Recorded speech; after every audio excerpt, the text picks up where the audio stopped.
Le soir de Noël, mes parents m'ont bloqué à l'entrée. Tu n'es pas invité, rentre chez toi. Derrière eux, j'ai vu ma sœur, mon oncle, et même mon meilleur ami rire autour de la table. J'ai juste hoché la tête, je suis remontée dans ma voiture, et j'ai passé un seul appel. 20 minutes plus tard, mon téléphone a explosé. Et les hurlements ont commencé. Je m'appelle Cyprien. J'ai 30 ans. Cette scène, je la revis en boucle. Elle est gravée dans ma mémoire avec la précision cruelle d'un éclat de verre. L'air glacial de décembre me pinçait le visage. Il devait être un peu moins de 20 heures. Je me tenais sous les arches en pierre sculptées de l'immeuble haussmannien de mes parents, dans le 6e arrondissement de Lyon. Le quartier le plus cher, le plus silencieux, le plus suffisant de la ville. Chaque fenêtre brillait de lumière chaude, chaque porte cochère semblait garder des secrets de famille bienheureux. J'étais nerveux. Mes mains étaient moites, malgré le froid. Dans ma main gauche, je serrais une bouteille de vin si lourde qu'elle semblait contenir du plomb. Un Hermitage, cuvée 1998. Une fortune. Le millésime préféré de mon père. Dans ma main droite, je tenais, avec une précaution presque religieuse, une grande boîte de pâtisserie. À l'intérieur, il y avait la bûche de Noël. Pas une bûche achetée à la dernière minute. Non. Celle que j'avais passé mon après-midi à préparer, dans ma cuisine minuscule de la Croix-Rousse. J'avais suivi la recette de ma grand-mère, Mamani, à la lettre. La crème au beurre, la génoise roulée, les petites décorations en sucre. J'avais de l'espoir. C'était stupide.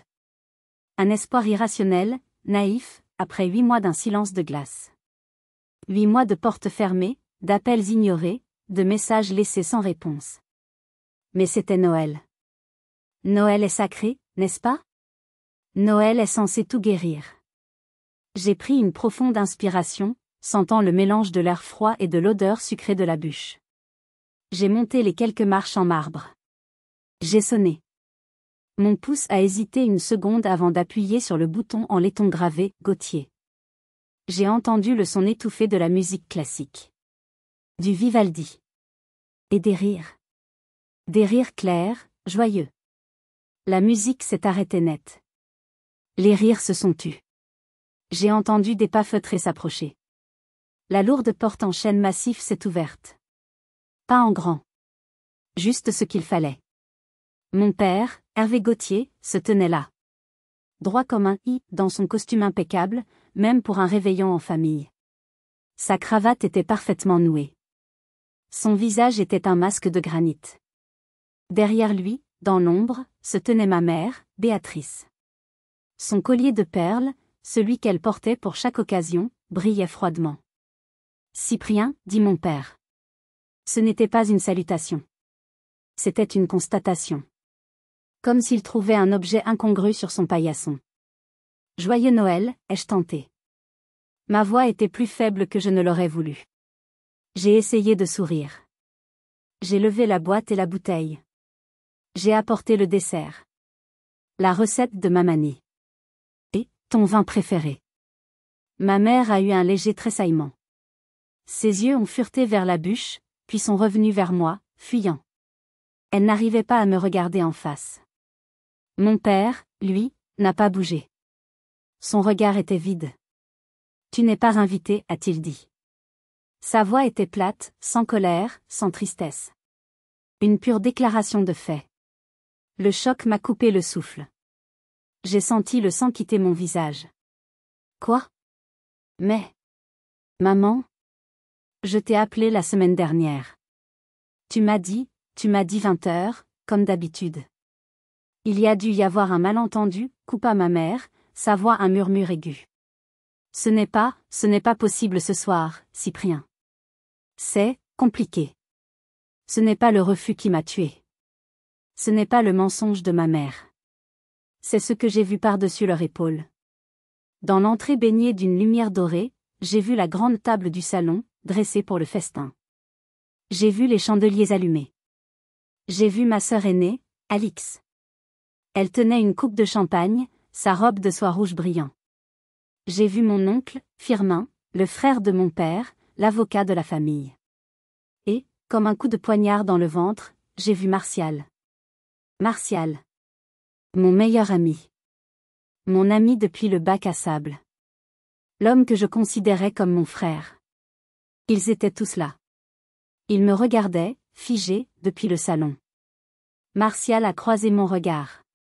Il n'a pas eu l'air surpris. Il n'a pas eu l'air coupable. Il a juste baissé les yeux vers sa coupe de champagne. Avant que je ne vous raconte la suite.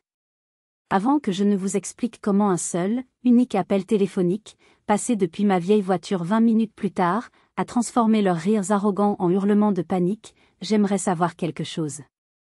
Dites-moi dans les commentaires depuis quel pays, ou quelle ville, vous m'écoutez en ce moment. Et quelle heure est-il chez vous? C'est toujours incroyable pour moi de voir jusqu'où nos histoires peuvent voyager et nous connecter. Et si vous aimez les histoires de famille, compliquées, disons, et les histoires où la justice finit par triompher de manière inattendue, assurez-vous de vous abonner et de cliquer sur « J'aime ». Parce que vous n'allez pas croire ce qui s'est passé ensuite. Je suis resté là, sur le paillasson. Le bras qui tenait la bouteille était lourd. Celui qui tenait la bûche commençait à trembler. Je vois, ai-je réussi à dire. Mon père a pris cela comme son signal. Il a commencé à refermer la porte, lentement. Nous sommes occupés, Cyprien. Rentre chez toi. Je n'ai pas supplié. Je n'ai pas pleuré. Je n'ai pas crié. Pas encore. J'ai juste hoché la tête. Une fois. Je me suis retourné. J'ai descendu les marches en marbre, une par une. J'ai entendu le clic lourd et définitif de la serrure qui se refermait. Derrière la porte, j'ai entendu la musique qui reprenait. Vivaldi.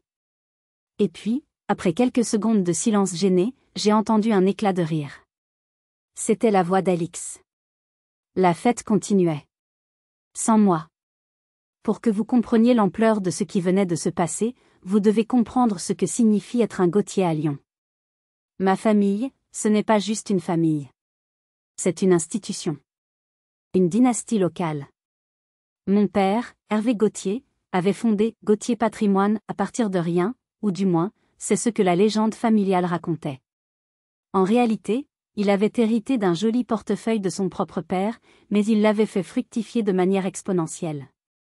Aujourd'hui, Gauthier Patrimoine était l'une des firmes de gestion de fortune les plus exclusives et les plus respectées de la région. On ne gérait pas l'argent des « nouveaux riches ».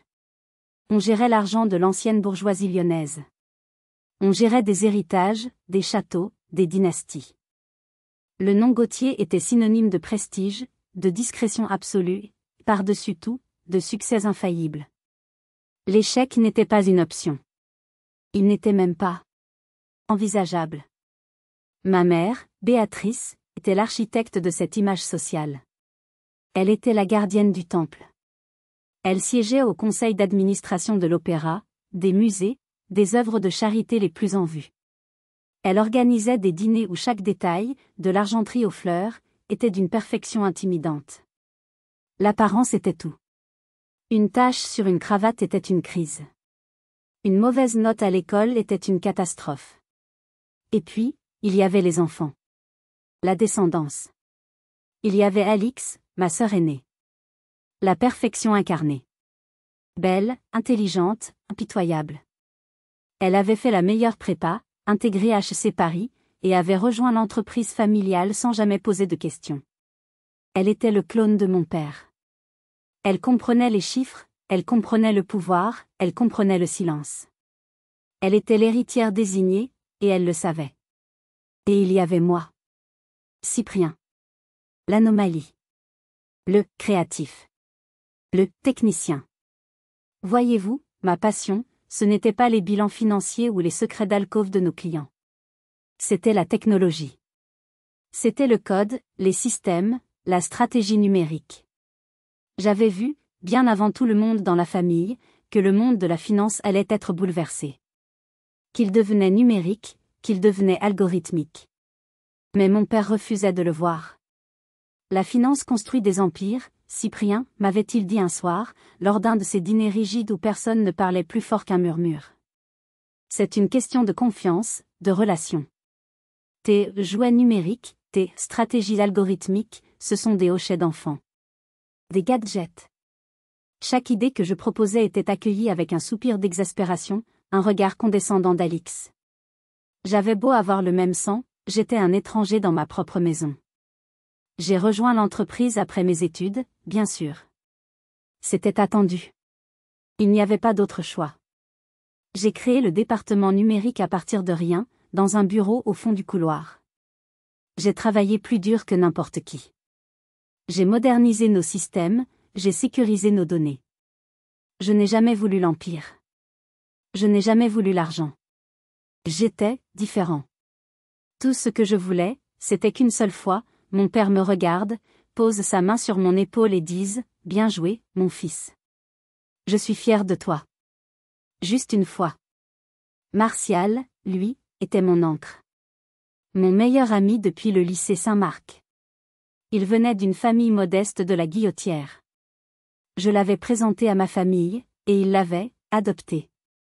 Surtout mon père. Il voyait en Martial le fils qu'il aurait voulu, affamé, ambitieux, respectueux de l'autorité. Quand mon père lui a offert un poste de gestionnaire de compte chez Gauthier Patrimoine, j'étais ravie. Il était comme un frère pour moi. Il passait tous les Noëls avec nous. Il comprenait la pression que je vivais. Du moins, c'est ce que je croyais. Je pensais que si je travaillais assez dur, si je leur montrais à quel point le numérique pouvait être puissant, si je leur faisais gagner des millions grâce à mes idées, je gagnerais enfin ma place.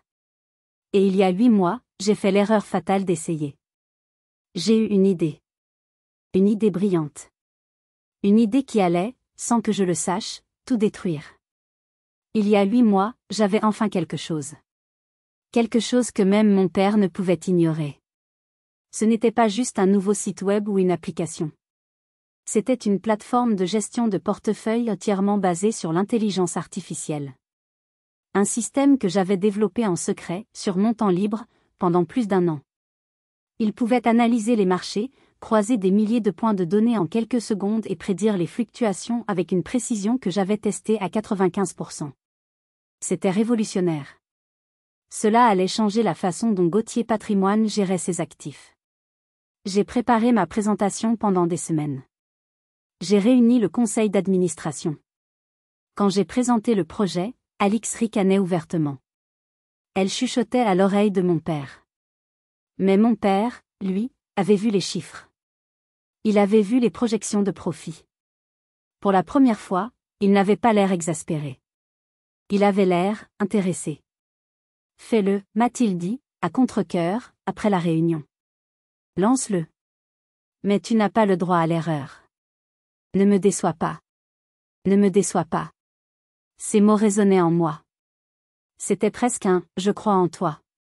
J'ai travaillé comme un fou pendant les 3 mois suivants. J'ai à peine dormi.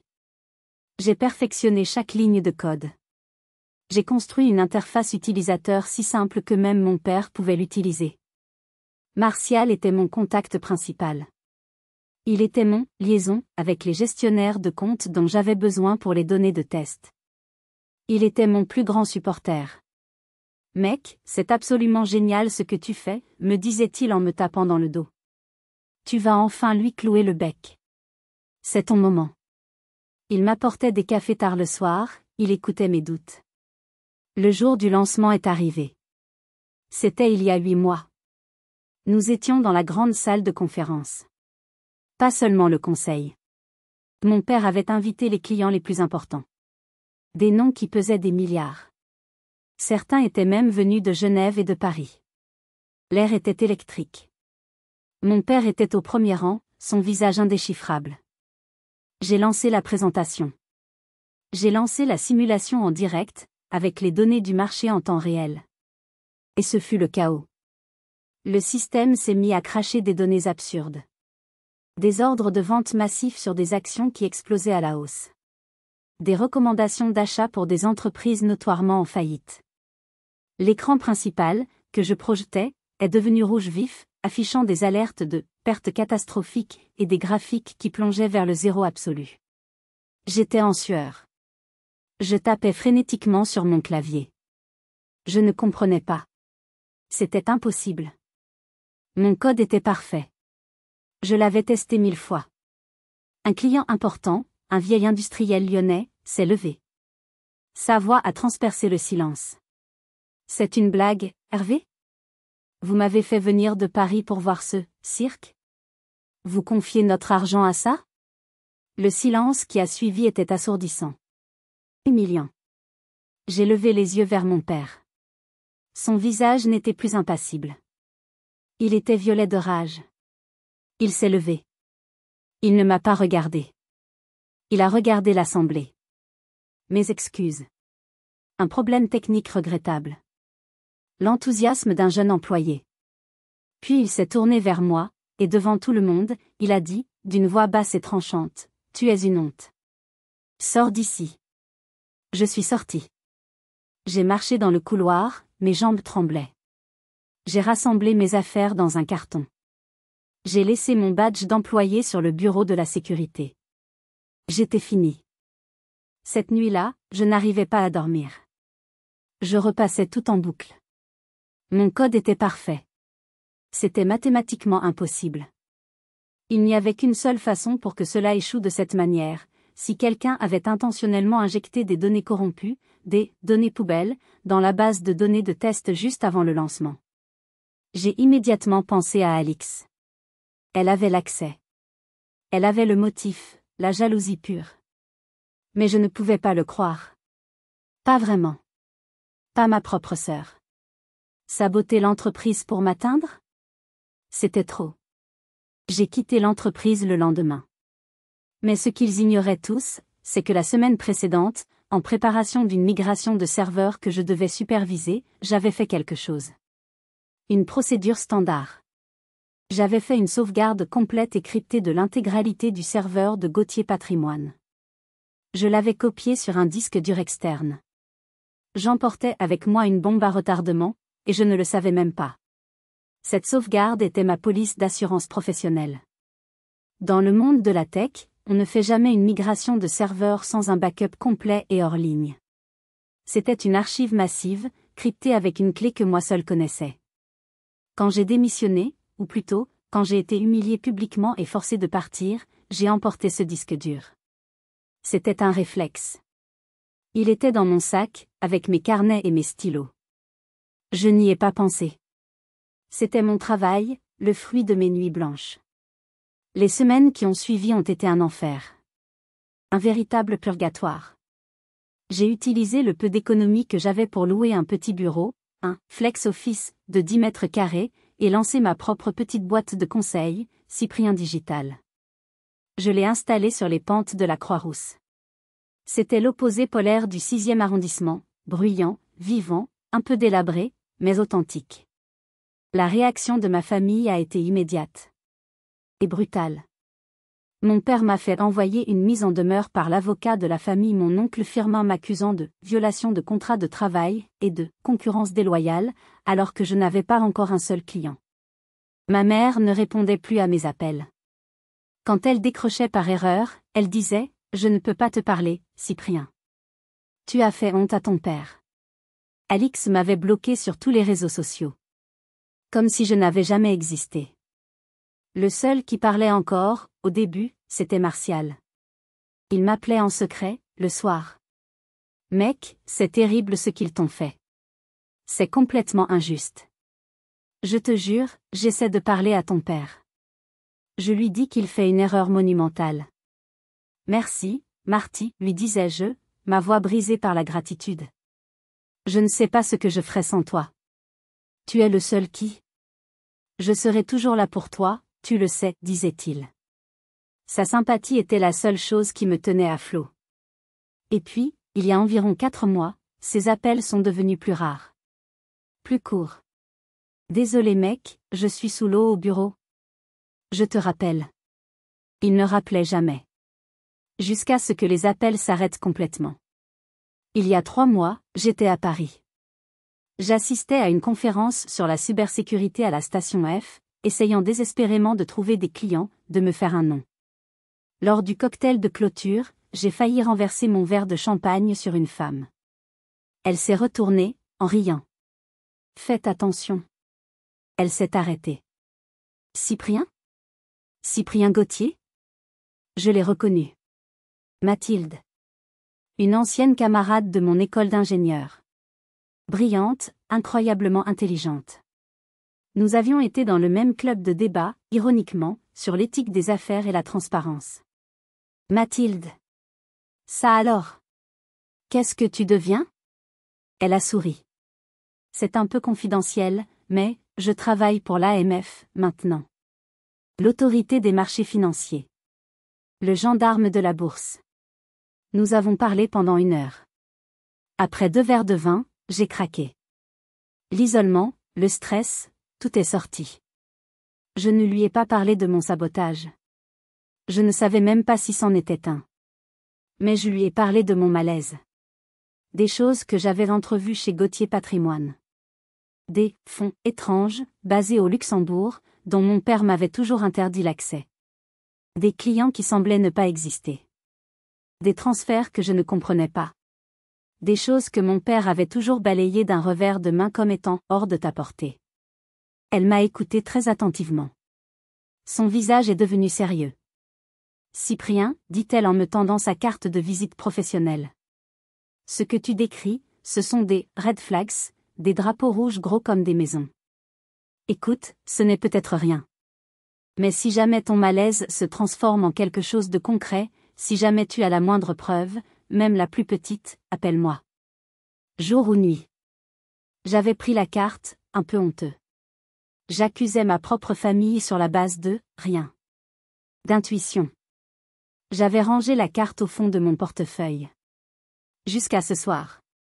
Assis dans ma vieille Renault 208 sur le quai du Rhône, la bûche de Noël de ma grand-mère commençant à fondre sur le siège passager, je savais ce que je devais faire. L'humiliation avait laissé place à une colère froide, pure, tranchante. Je ne rentrerai pas chez moi. Pas tout de suite. Je suis resté dans ma voiture pendant ce qui m'a semblé être une éternité. 1 heure, peut-être plus. La nuit de Noël à Lyon est magnifique. Les lumières de la basilique de Fourvière brillaient de l'autre côté de la Saône, comme une promesse silencieuse. Les péniches restaurants sur le quai étaient pleines de familles. De vraies familles. Des gens qui riaient, qui partageaient un repas, qui s'aimaient. J'ai regardé la bûche sur le siège passager. La bûche de ma manie. Ma grand-mère m'adorait. Elle disait toujours que j'étais le seul Gauthier à avoir un cœur. Elle serait morte de chagrin si elle avait vu ça. J'ai pensé à Martial. Mon meilleur ami. Il était là-bas. À ma place. Il buvait le champagne que j'aurais dû boire. Il mangeait la dinde que j'aurais dû partager. Il savait. Quand ma mère m'a dit 20 heures, comme d'habitude, au téléphone la semaine dernière, elle mentait. Elle savait déjà. Ils savaient tous que je viendrais. Ils ont planifié cette humiliation. Pourquoi? Pourquoi cette cruauté supplémentaire? Ce n'était pas suffisant de m'avoir viré? Ce n'était pas suffisant de m'ignorer? Ils ne m'ont pas juste rejeté. Ils m'ont tendu un piège. Ils voulaient me voir ramper. Ils voulaient que je supplie. La douleur a commencé à s'estomper. Remplacée par autre chose. Une colère froide. Une colère claire, lucide. J'ai sorti mon portefeuille. J'ai trouvé la carte de Mathilde. AMF, Autorité des marchés financiers. Mon pouce a tremblé au-dessus du bouton d'appel. C'était la ligne rouge. La ligne de non-retour. C'était ma famille. Mon père. Ma mère. Ma sœur. On ne fait pas ça à sa famille. Et puis j'ai revu leur visage. Le mépris froid de mon père. Le regard fuyant de ma mère. Le ricanement que j'avais clairement vu sur le visage d'Alix à travers la porte, juste avant qu'elle ne se referme. J'ai repensé à Martial, baissant les yeux. J'ai appuyé sur « Appeler ». Il était 21h30, la veille de Noël. J'espérais tomber sur sa messagerie. Elle a décroché à la 3e sonnerie. Sa voix était ensommeillée, mais claire. Allô? Mathilde. Joyeux Noël, Mathilde. C'est Cyprien. Cyprien Gauthier. Un silence. Puis sa voix est devenue immédiatement alerte. Professionnelle. Cyprien. Joyeux Noël. Qu'est-ce qui se passe? Tout va bien? Non, ai-je dit. Ma voix était étonnamment stable. Pas vraiment. J'ai pris une inspiration. Tu te souviens de notre conversation à Paris? Sur mes soupçons? Oui. Je m'en souviens très bien. Je crois que j'ai des preuves. Quel genre de preuves, Cyprien? Une sauvegarde. Une sauvegarde complète du serveur principal de Gauthier Patrimoine. Datant d'il y a 8 mois. Je l'ai sur un disque dur, avec moi. Le silence à l'autre bout du fil était électrique. Je l'entendais presque réfléchir. Où es-tu, Cyprien? Dans ma voiture. Sur le quai du Rhône, à Lyon. Rentre chez toi. Verrouille ta porte. N'ouvre à personne. J'ai besoin de ces fichiers. Je vais t'envoyer un lien vers un serveur sécurisé de l'AMF. C'est un Dropbox crypté. Tu peux transférer les fichiers? Le disque est crypté. Je suis le seul à avoir la clé. Et oui, j'ai la fibre. Bien. Fais-le. Ne parle de ça à personne. Tu m'entends? Absolument personne. Ni ta famille, ni tes amis. Personne. Et Cyprien? Oui. Ne regarde pas les fichiers. Contente-toi de les transférer. Laisse-nous faire. Nous avons raccroché. J'ai démarré la voiture. La bûche a glissé sur le siège. Je suis rentré chez moi, dans mon petit appartement sur les pentes de la Croix-Rousse. J'ai verrouillé la porte. J'ai tiré les rideaux. J'ai branché le disque dur crypté sur mon ordinateur. Le lien de Mathilde est arrivé par message sécurisé. J'ai lancé le transfert. 500 gigaoctets de données. La vie entière de Gauthier Patrimoine. La barre de progression s'est affichée, temps restant estimé, 2 heures. 2 heures. Je me suis servi un verre d'eau. J'ai regardé la barre de progression.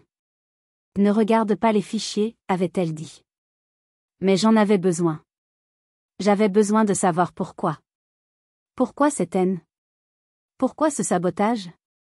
J'ai ouvert le premier dossier. Que auriez-vous fait à ma place? Auriez-vous obéi, aveuglément, en laissant la justice suivre son cours? Ou auriez-vous, vous aussi, plongé dans l'obscurité pour comprendre? Pour avoir vos propres réponses?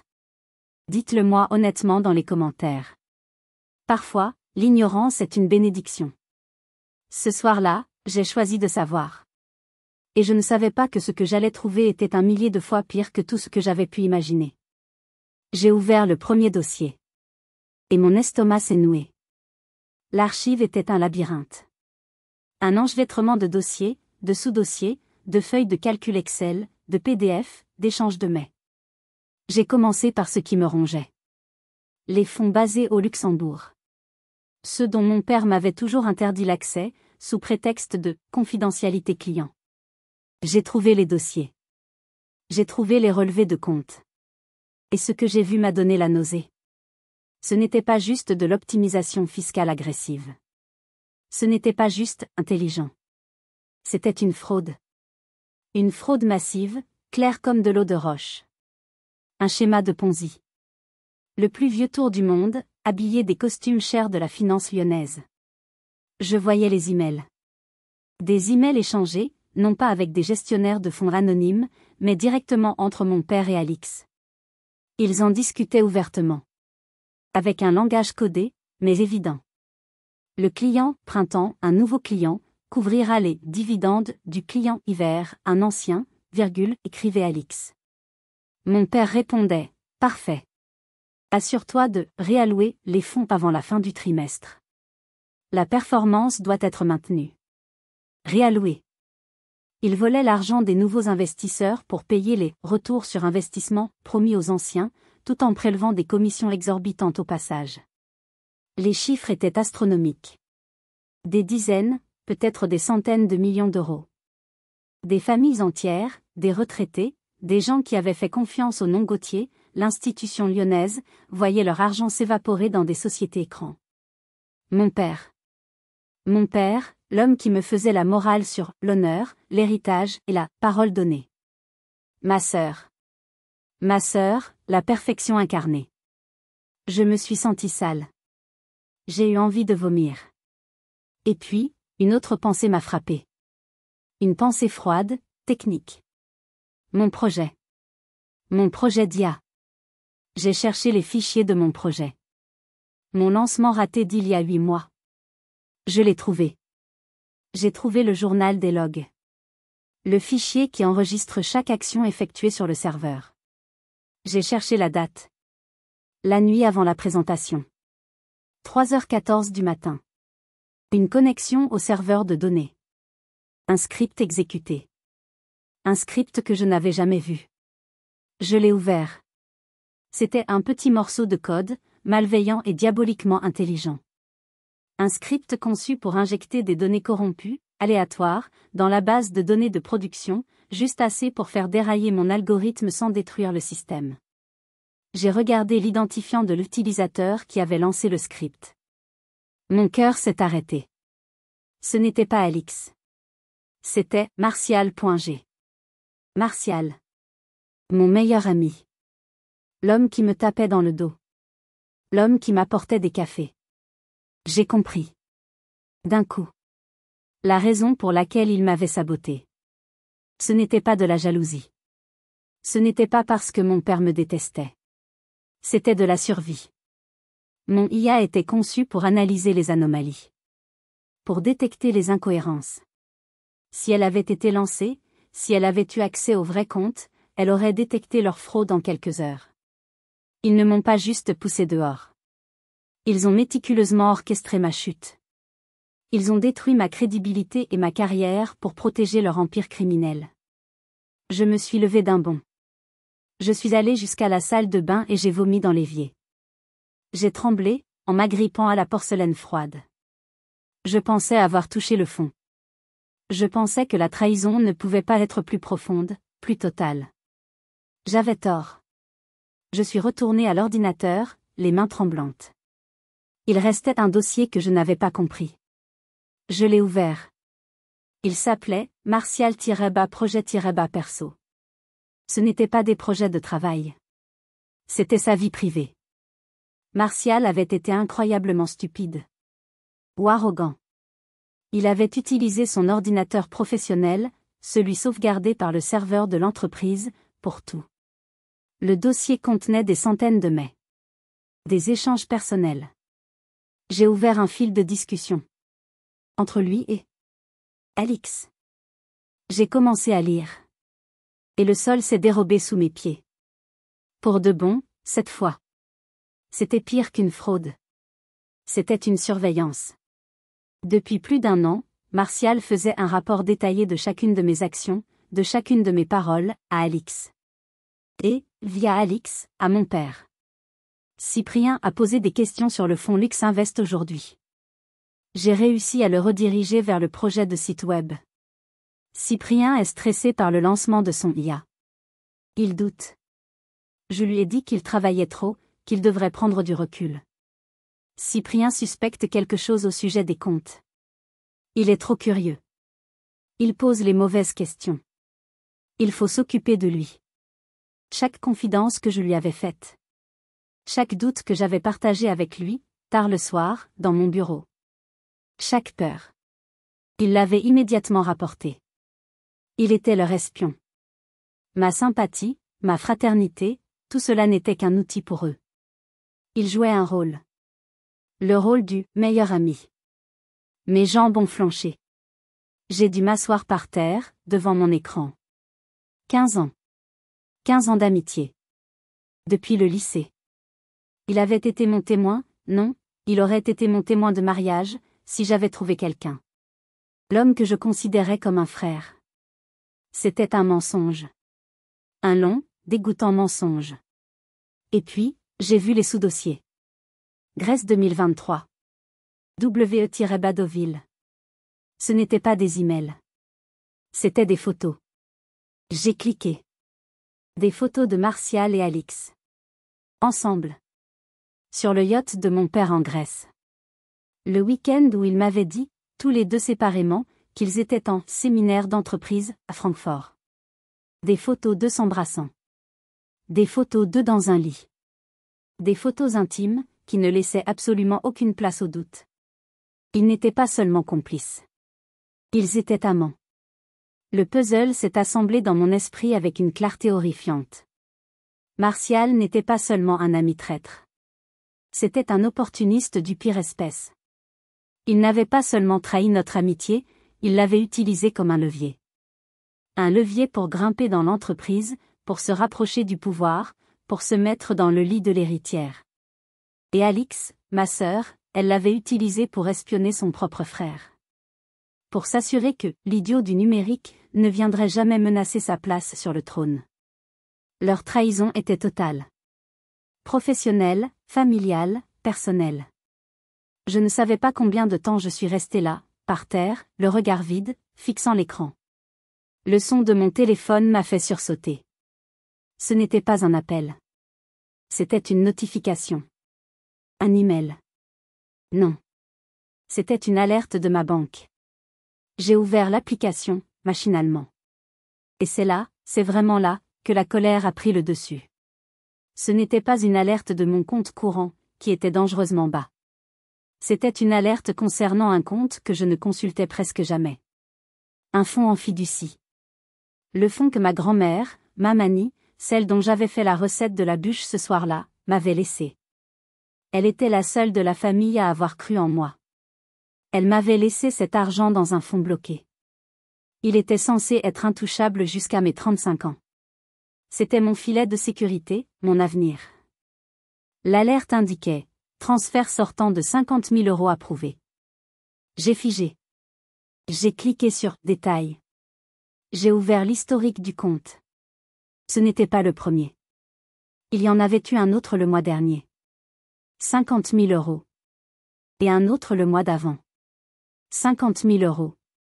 Et encore avant. 6 transferts. 6, au total, au cours des 6 derniers mois. Un total de 300 000 €. Mon héritage. L'argent de ma grand-mère. Il s'évaporait. J'ai appelé le service client de la banque privée. Il était presque 23 heures, la veille de Noël, mais ils avaient une ligne d'urgence. J'ai hurlé dans le téléphone. Je vois des transferts que je n'ai pas autorisés. Sur mon fonds en fiducie. L'homme au bout du fil était confus. Il a mis quelques minutes à vérifier. Mais, Monsieur Gauthier, tout semble en règle. Nous avons les formulaires. Ils sont signés. Je n'ai jamais rien signé, ai-je hurlé. Ce compte est bloqué. Il est bloqué, oui, monsieur, sauf avec, une double signature. La vôtre, et celle du co-signataire administrateur. Votre père. Monsieur Hervé Gauthier. Je n'ai pas signé. Je vois les signatures numériques ici, monsieur. Elles correspondent à nos dossiers. Votre signature est celle de votre père. Tout est en règle. Ils avaient falsifié ma signature. Ils avaient imité ma signature numérique. Ils ne s'étaient pas contentés de me rejeter à la porte de Noël. Ils ne s'étaient pas contentés de saboter ma carrière. Ils ne s'étaient pas contentés de retourner mon meilleur ami contre moi. Ils m'avaient volé. Ils avaient volé l'argent de ma grand-mère. L'argent que la seule personne qui m'ait jamais aimé m'avait laissé. Toute hésitation, toute trace de loyauté familiale, toute peur, tout doute, tout a disparu. Il ne restait qu'une seule chose. Une certitude. Froide, absolue, et tranchante comme un rasoir. J'ai regardé la barre de progression sur mon ordinateur. Transfert terminé. Les 500 gigaoctets étaient chez Mathilde. J'ai pris mon téléphone. J'ai composé son numéro. Mathilde? C'est Cyprien. On a les fichiers. Mon Dieu, Cyprien. Mon équipe commence à peine à regarder, c'est énorme. Ils ont volé mon fonds en fiducie, l'ai-je coupé. Ma voix était calme. Terrifiante. Ils ont falsifié ma signature. Un silence. Cyprien, c'est une accusation criminelle fédérale. C'est un autre niveau. Ajoutez-la à la liste, ai-je dit. J'ai aussi la preuve formelle qu'ils ont saboté ma carrière pour couvrir leur Ponzi. J'ai la preuve de la relation entre ma sœur et mon meilleur ami, l'espion qui a fait le sale boulot. J'ai tout. Je vous envoie mes propres découvertes. D'accord, dit-elle, sa voix dure comme l'acier. On s'en occupe. Maintenant, Cyprien, écoute-moi. Ne fais rien. Ne les contacte pas, laisse-nous. Trop tard, ai-je dit. J'ai ouvert ma boîte mail. J'ai rédigé un nouvel email. J'ai attaché les preuves les plus accablantes. Les plus simples à comprendre. L'email entre Alix et mon père discutant de la réallocation. Le log du serveur montrant le sabotage de Martial. Les relevés de compte de mon fonds en fiducie. Et je l'ai envoyé. Je l'ai envoyé aux 10 plus gros investisseurs de Gauthier Patrimoine. Ceux dont j'avais encore les contacts.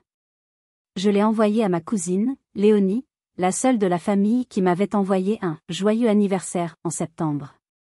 Faites-les tomber, ai-je murmuré à Mathilde avant de raccrocher. Je me suis servi un grand verre de vin. Celui que j'avais acheté pour mon père. J'ai regardé l'horloge. 23h10, veille de Noël. Je n'ai pas eu à attendre longtemps. Le silence de mon appartement, sur les pentes de la Croix-Rousse, a été brisé très exactement 20 minutes plus tard. Il était 23h30.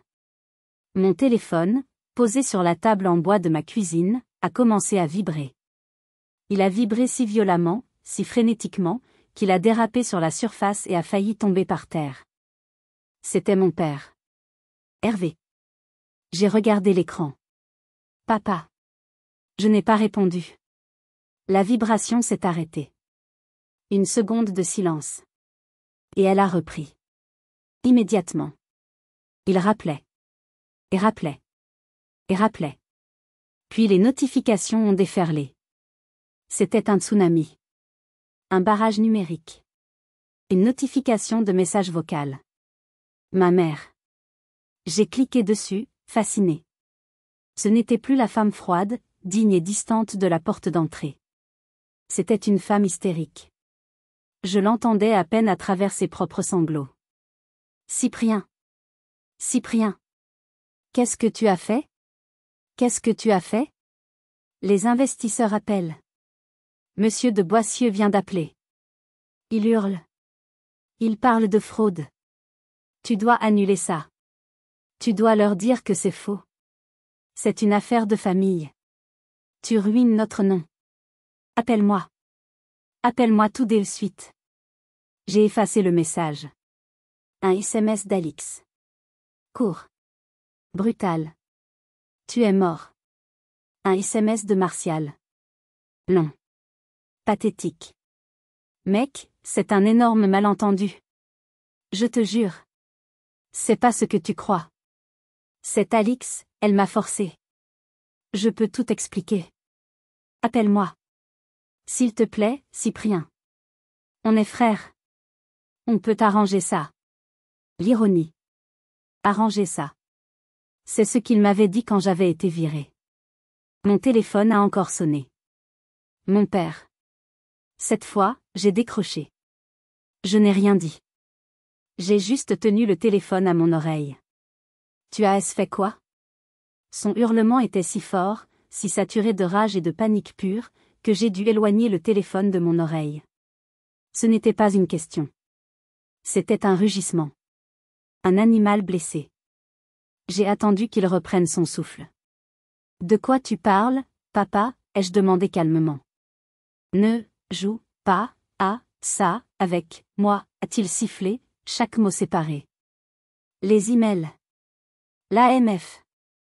Les investisseurs. Tu as détruit cette famille. Tu as tout détruit. Oh, ai-je dit, d'une voix légère. Je croyais que je n'étais pas invité. J'ai raccroché. J'ai bloqué son numéro. J'ai bloqué le numéro de ma mère. J'ai bloqué le numéro d'Alix. Et j'ai bloqué le numéro de Martial. J'ai regardé mon téléphone, qui continuait de s'allumer avec des notifications de messages sur les réseaux sociaux. Puis un dernier SMS est arrivé. D'un numéro inconnu. C'était mon père. Il avait dû prendre le téléphone d'un de ses invités. Tu as 20 minutes pour appeler tous les investisseurs et l'AMF. Tu leur dis que tu as menti. Que tu as falsifié les preuves parce que tu étais en colère d'avoir été viré. Tu as 20 minutes, Cyprien. Ou je te jure que je te détruirai. Je te détruirai d'une façon que tu n'imagines même pas. 20 minutes. L'ultimatum. Je me suis servi un autre verre de vin. J'ai mis de la musique. Pas du Vivaldi. Du rock. J'ai regardé l'horloge. 23h40. Les 20 minutes sont passées. Lentement. 23h41, 23h42. Minuit. Joyeux Noël. Et puis, l'interphone de mon appartement a sonné. Pas un coup bref. Un appui long, désespéré, furieux, qui résonnait dans tout l'immeuble. Ils étaient là. Je n'ai pas répondu à l'interphone. Comment avaient-ils pu entrer dans l'immeuble? Ils ont dû attendre que quelqu'un entre ou sorte. 5 minutes plus tard, on a frappé à ma porte. Frapper n'est pas le mot juste. Ils tambourinaient. Des coups sourds, paniqués, furieux. Boum. Boum. Boum. Mes voisins allaient adorer. J'ai pris une profonde inspiration. J'ai vérifié quelque chose sur mon téléphone. Je l'ai glissé dans ma poche. J'ai marché lentement jusqu'à la porte. J'ai déverrouillé.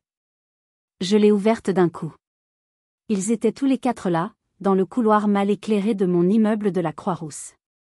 Le contraste était saisissant. Ils étaient magnifiques et terrifiés. Mon père, dans son costume sur mesure, le visage rouge de fureur. Ma mère, dans sa robe de soirée en soie, son maquillage parfait ruiné par les larmes. Alix, sa robe rouge froissée, ses yeux lançant des éclairs. Et Martial. Pathétique Martial. Il se tenait derrière eux, comme un enfant lâche. Il semblait complètement déplacé. Des créatures d'un autre monde, échouées dans mon couloir qui sentait la cire d'abeille et la soupe à l'oignon d'un voisin. Comment oses-tu, a hurlé mon père, sa façade de contrôle bourgeois complètement brisée. Comment oses-tu faire ça à ta propre famille? Baisse la voix, Hervé, siffla ma mère, jetant des regards paniqués aux portes de mes voisins. Tu veux que tout l'immeuble sache? Tu veux nous humilier publiquement? Ils le sauront bien assez tôt, ai-je dit calmement. Je me suis appuyé contre le cadre de la porte. Je ne les ai pas laissés entrer. L'équilibre du pouvoir avait changé. C'était ma maison. Cyprien, mon chéri, commença ma mère, essayant une autre tactique. Elle a tenté de s'approcher, de me toucher le bras. J'ai reculé. Tu ne comprends pas. C'est juste, un problème de trésorerie. C'est compliqué, mais ton père peut tout arranger. Pense à notre nom. À notre réputation. La réputation, ai-je répété, en hochant la tête. C'est toujours la réputation. Pas la vérité. Pas le crime. J'ai regardé mon père. La réputation? Ou le schéma de Ponzi? Le mot. J'ai lâché le mot. Le mot a eu l'effet d'une grenade dégoupillée dans le couloir étroit. Ils ont tous figé. Leurs visages sont devenus blancs. Même mon père. Il ne pensait pas que je savais. Pas précisément. Tu ne sais pas de quoi tu parles, bégaya Alix. C'était la première fois que je la voyais perdre sa superbe. C'était juste des ajustements temporaires. Pour protéger la firme. Pour protéger nos clients. Protéger les clients? J'ai ri. C'était un son sec, amer, qui a résonné dans la cage d'escalier. En leur mentant? En volant l'argent des nouveaux pour payer les anciens? C'est ça, votre définition de la protection? Tu ne comprends rien à la pression, cria-t-elle, retrouvant sa voix. Tu n'as jamais rien compris. Tu étais trop occupé à jouer avec tes ordinateurs. Et puis, j'ai regardé Martial. Il transpirait. Il essayait de se cacher derrière Alix. Et toi, Martial, ai-je demandé, ma voix devenant dangereusement douce. Tu as saboté mon projet d'IA pour protéger la firme aussi? Son visage s'est décomposé. Cyprien, c'était pas. J'ai les logs, ai-je dit froidement. J'ai la preuve. 3h14 du matin. Tu m'as poignardé dans le dos. Pour eux. Pour elle. J'ai regardé Alix. Mais je n'avais pas fini. J'ai regardé mes parents. Et ce n'est pas tout, n'est-ce pas, ai-je continué, la colère montant enfin, froide et maîtrisée. Je les ai regardés un par un, en prenant mon temps. Je sais tout. Je sais pour le Ponzi au Luxembourg. Je sais pour le sabotage de mon projet, Martial. Et je sais pour vous deux. J'ai pointé Alix et Martial du doigt. Je sais que tu couchais avec elle pendant que tu prétendais être mon meilleur ami. Martial a failli s'évanouir. Alix, elle, est passée de la peur à la rage pure. Tu as fouillé dans nos vies privées? Espèce de petit voyeur. Espèce de... La vie privée? J'ai hurlé, perdant enfin mon calme. Ma voix a claqué dans le couloir. Tu as utilisé mon meilleur ami pour m'espionner pendant 1 an. Tu l'as retourné contre moi. Tu as couché avec lui pendant qu'il me mentait en face, chaque jour. Et tu oses me parler de vie privée?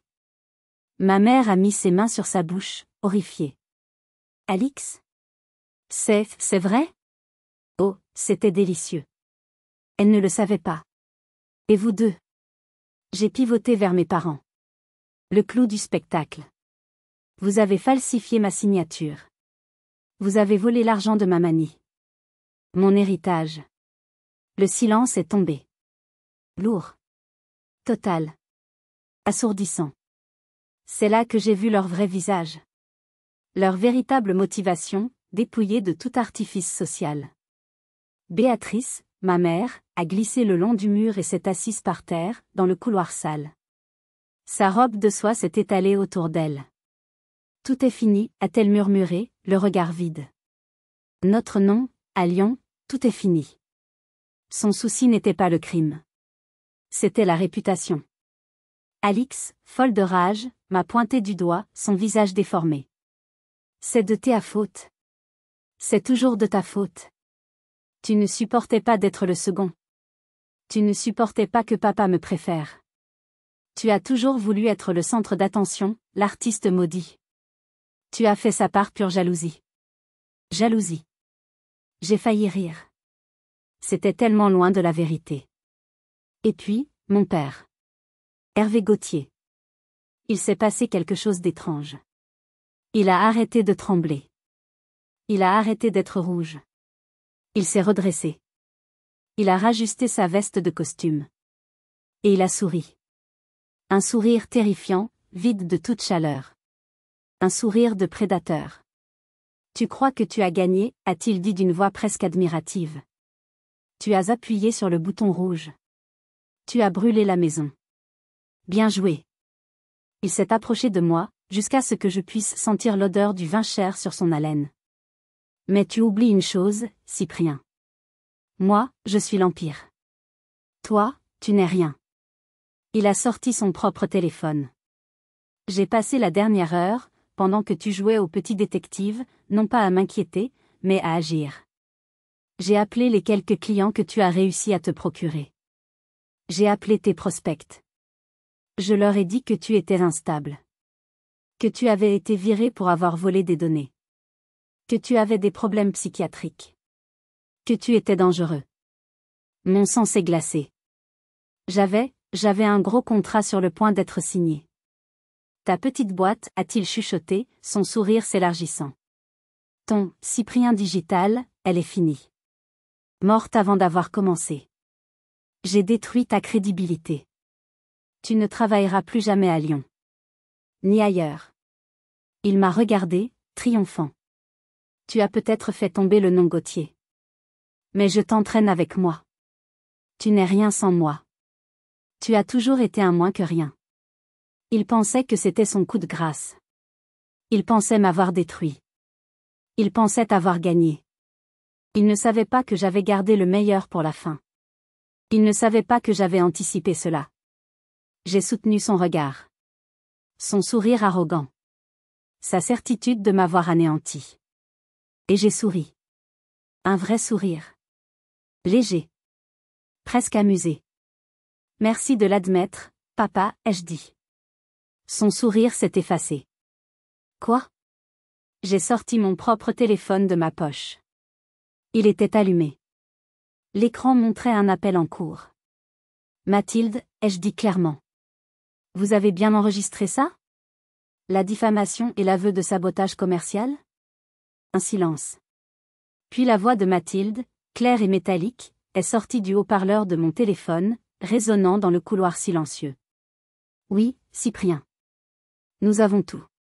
L'aveu de la fraude par Madame Gauthier-fille, les menaces, et la diffamation caractérisée de Monsieur Gauthier père. Merci, Monsieur Gauthier. Cela sera très utile au procureur. Le visage de mon père s'est vidé. Il est devenu gris. Il a regardé mon téléphone comme si c'était un serpent venimeux. J'avais appelé Mathilde avant d'ouvrir la porte. Je lui avais dit qu'ils étaient là. Gardez la ligne ouverte, m'avait-elle dit. Enregistrez tout. C'est légal si vous faites partie de la conversation et que vous vous sentez menacé. Mon oncle Firmin, l'avocat, qui était resté silencieux au fond du groupe, a compris le premier. Il a simplement secoué la tête, avec un regard de pitié pour son frère. Il s'est retourné, et sans un mot, il a descendu les escaliers. Il savait quand une bataille était perdue. Il abandonnait le navire. Mon père m'a regardé. La rage avait disparu. L'arrogance avait disparu. Il ne restait que le vide. La défaite. Alix pleurait silencieusement, se tenant le ventre. Martial, lui, s'était déjà éclipsé dans l'escalier à la suite de Firmin, comme le lâche qu'il était. Ma mère était toujours assise par terre, hébétée, murmurant « Notre nom, notre nom ». Mon père a fait une dernière tentative. Le négociateur. Le marchand de tapis. Combien, a-t-il murmuré, sa voix soudainement vieille et rauque. Tout ce que tu veux. 5 millions? 10 millions d'euros? Dis-moi ton prix, Cyprien. On peut arranger ça. Arranger ça. Ce mot encore. Mon prix? J'ai secoué la tête. C'est drôle. Il y a 8 mois, mon prix était juste une tape dans le dos. Il y a 6 heures, c'était juste un morceau de dinde et une chaise à votre table. Je l'ai regardé dans les yeux. Mon prix, maintenant, c'est la vérité. C'est la justice. C'est la justice pour les gens que vous avez volés. Y compris ma manie. Y compris moi. Son visage s'est durci une dernière fois. La haine pure. Tu es mort pour moi, a-t-il craché. Tu n'es plus mon fils. Je suis mort pour vous la seconde où vous avez fermé cette porte à Noël, ai-je répondu. Je ne suis plus un Gauthier. Je suis juste Cyprien. J'ai reculé dans mon appartement. Maintenant, partez. Joyeux Noël. J'ai fermé la porte. J'ai entendu ma mère sangloter de l'autre côté. J'ai verrouillé. J'ai coupé l'appel avec Mathilde. Je me suis appuyé contre le bois de la porte, et je me suis laissé glisser jusqu'au sol. Je tremblais de partout. Et c'est là, enfin seule dans mon appartement, que j'ai commencé à pleurer. J'ai pleuré pour ma famille perdue, pour mon ami traître, et pour l'homme que j'avais été obligé de devenir ce soir. Au loin, dans les rues de Lyon, j'ai commencé à entendre le son faible, puis de plus en plus proche, des sirènes de police. Mathilde n'avait pas perdu de temps. 1 an plus tard. C'est à nouveau la veille de Noël.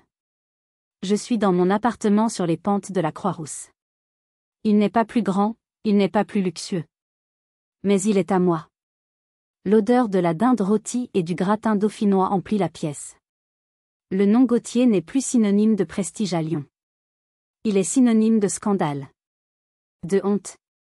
De l'affaire Gauthier Patrimoine. Gauthier Patrimoine a été liquidé. Mis en faillite. Mon père, Hervé, est en prison. L'enregistrement de notre confrontation dans le couloir, où il avouait la diffamation et menaçait mes clients, a scellé son sort. Le procureur s'en est donné à cœur joie. Il a été condamné non seulement pour la fraude, mais aussi pour tentative d'extorsion et falsification de documents. Il a pris 10 ans. Ma mère, Béatrice, a tout perdu. L'appartement du 6e arrondissement a été saisi et vendu aux enchères pour payer une partie des dettes colossales. Elle vit seule, recluse, dans la vieille maison de campagne familiale en Ardèche, que Mamani m'avait laissée, et qu'il n'avait pas réussi à voler. Elle refuse de me parler. Elle m'envoie une lettre par mois, remplie de haine. Martial s'est évaporé. Il a fui le pays le lendemain de la confrontation, avant que les plaintes civiles et criminelles ne pleuvent. La dernière fois que j'ai entendu parler de lui, il était à Dubaï, ou peut-être à Singapour. Il est sous le coup d'un mandat d'arrêt international. Et Alix, elle a tout avoué. Devant le tribunal, elle s'est effondrée. Elle a raconté comment mon père l'avait manipulée, comment elle avait peur de lui, comment elle avait entraîné Martial. Elle a témoigné contre lui. Elle a pris 2 ans de prison avec sursis et une interdiction à vie d'exercer dans le monde de la finance. Et moi? Cyprien Digital n'a pas fait faillite. Au contraire. Quand l'histoire est sortie, les clients que mon père avait appelés pour me détruire m'ont tous rappelé. Il voulait travailler avec le seul Gauthier qui était honnête. Mon histoire est devenue ma meilleure publicité, l'expert en cybersécurité qui a fait tomber un empire financier de l'intérieur. Et puis, l'ironie suprême. La justice poétique. Les liquidateurs judiciaires, nommés par le tribunal pour démanteler l'empire de mon père, n'arrivaient pas à comprendre ces systèmes comptables complexes, ces serveurs cachés, ces pare-feux. Ils ont engagé ma société, Cyprien Digital, en tant que consultant indépendant et expert judiciaire, pour les aider à geler les avoirs, tracer les flux d'argent et retrouver les fonds volés pour les victimes. Ma compétence, celle que mon père avait toujours tournée en ridicule, est devenue l'outil de la justice. Nous avons travaillé pendant 6 mois. Nous avons réussi à récupérer près de 60% des fonds volés. Y compris, bien sûr, l'intégralité de mon fonds en fiducie. Ce soir, ma table n'est pas grande. Elle n'est pas en acajou. C'est une table en bois simple, de chez IKEA. Elle est dressée pour 4. Mathilde et son mari, qui est devenu un bon ami, sont là. Mon oncle Firmin, qui a démissionné du barreau le lendemain de la confrontation et qui m'a aidé, pro bono, pendant toute la procédure judiciaire, est là. Et ma cousine Léonie, celle à qui j'avais envoyé l'email, est là. Elle a quitté son ancien travail et elle est maintenant ma chef de projet. C'est ma famille. Celle que j'ai choisie. Nous levons nos verres. À la vérité, dit Firmin, sa voix douce. À la vérité, répétons-nous. Au moment où nous allions nous asseoir, l'interphone sonne. Je fronce les sourcils. Je vais voir. Sur le petit écran noir et blanc, je vois une silhouette seule sous la pluie fine de décembre. C'est Alix. Mon cœur rate un battement. Je la laisse monter. Le silence est tendu quand elle entre. Elle a l'air différente. Fatiguée. Plus âgée. Elle n'a plus ses vêtements de designer. Elle porte un simple jean et un manteau. Elle tient une petite boîte en carton d'une pâtisserie de quartier. Je sais que je ne suis pas invitée, dit-elle d'une petite voix. Je ne reste pas. Je voulais juste te donner ça. Elle me tend la boîte. Je l'ouvre. C'est une petite bûche de Noël. Ce n'est pas celle de Mamani, dit-elle, les larmes montant à ses yeux. Je l'ai achetée. Je ne sais pas faire la cuisine. Je suis désolée, Cyprien. Pour tout. Vraiment. Je la regarde. Longuement. La sœur qui m'a trahi. La femme qui a aidé à ruiner des vies. Mais aussi, la seule de ma famille de sang qui est venue.